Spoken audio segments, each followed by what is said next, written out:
and welcome back to another edition of Metcalf's Movie Journal. This is the show where I do quick reviews for the movies that I watch, give them a score out of 10, and then add them to my list. So let's see what movie we're reviewing today.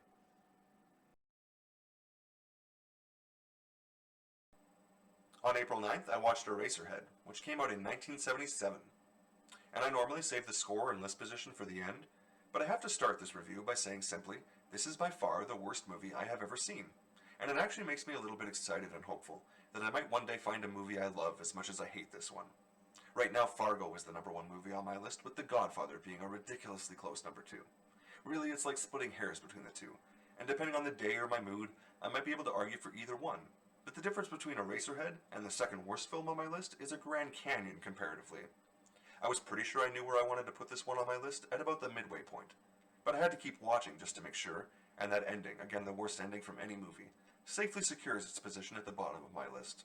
And since I don't go out of my way to watch those purposely bad movies like The Room or Sharknado, I would be very, very surprised to accidentally stumble into anything worse anytime soon.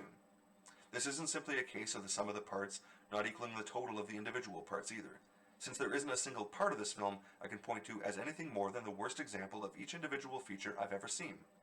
I can't point to a single aspect of this film that doesn't represent the worst attempt at any feature I would normally judge a movie on, which is actually kind of impressive in its own terrible way. Acting? Jack Nance is the only actor in the film pretty much, since the mother character cries a little bit and then runs away, so I can't judge her acting since there just isn't any. Jack plays Henry Spencer as John Nance according to IMDb. I guess it was too much of a stretch for him to pretend to be someone with a different last name?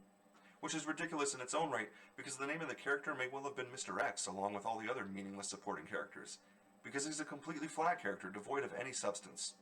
So with no character to work with, there's not much acting to even judge, save for the one slack-jawed look of utter confusion we get throughout.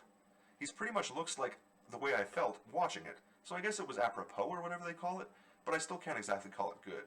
Okay, so acting is kaput. What about sound or music? Well, there certainly wasn't any recognizable hits, as they say. And again, it seemed like the background noise, and I would call it noise more than music, was designed specifically to grate at the ears. The tone of this movie is definitely suffering, so I guess if you're a glutton for pain, this might be your thing. But I personally don't get the appeal of paying someone to do you harm. Well, what about the visuals? Even in black and white and with limited technology, the mutated offspring our protagonist ultimately finds himself caring for was clearly designed to be as difficult to look at as possible. And keep in mind that my eyes never left the screen in The Exorcist or Misery, but the hard to look at bits in those movies at least moved the plot ahead. Whereas here it felt like I was being shown gross stuff, specifically to gross me out, and nothing more. And again, I don't understand why someone would pay to have all their senses assaulted at once like this. Maybe the script, the most important aspect of any film for me. Surely, this must at least be a well-written story on paper. Nope, not even close. You know how I knew this couldn't have been based on a book? Because there's like 50 words in the whole damn thing. That's not a script, it's a joke. And part of me honestly believes this could have been written as some sort of, I bet I can make idiots think this is art kind of dare. Most of this film is meant to be taken as a metaphor, I get that, rather than an actual story. So maybe I'm just not artistic or deep enough to get it, but that's very much okay with me. I can't even begin to wrap my head around the fact that this has a 7.4 on IMDb though.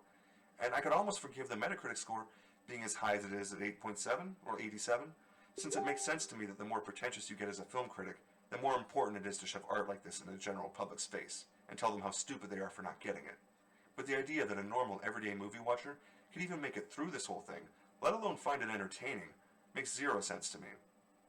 The only way anyone can begin to argue for how good this movie is will have to be based entirely on the hidden meaning behind everything, because on the surface, it feels like it was made to be as purposely offensive to every single human sense there is. The story is actually very reminiscent of another film I watched recently, Vivarium, with the plot mainly centering on the terrifying world of being a new parent to an impossible-to-define monster baby. And where Vivarium occasionally used a horrendous sound to represent the child screaming and crying, here it's somehow even more grating and painful to listen to. And where the story of Vivarium was all about how the parents slowly went crazy caring for this monster child, Eraserhead drops the mother character almost instantly, and all we're left with was the practically mute father character essentially not dealing with the problem at all until that merciful ending.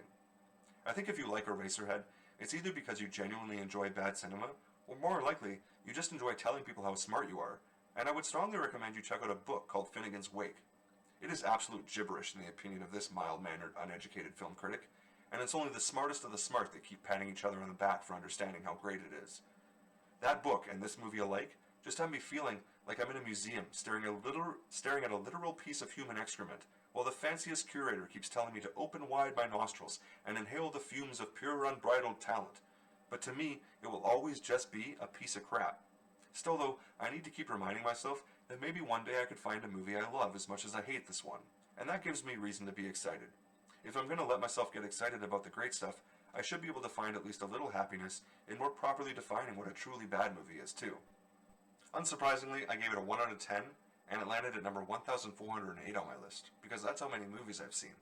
So it puts it in between Cube 2, Hypercube, and absolutely nothing. And as always, thanks for watching. Thanks for watching another edition of Metcalf's Movie Journal. Be sure to click like and subscribe for new videos every week. And if you have a movie that you really want me to watch, be sure to drop me a comment.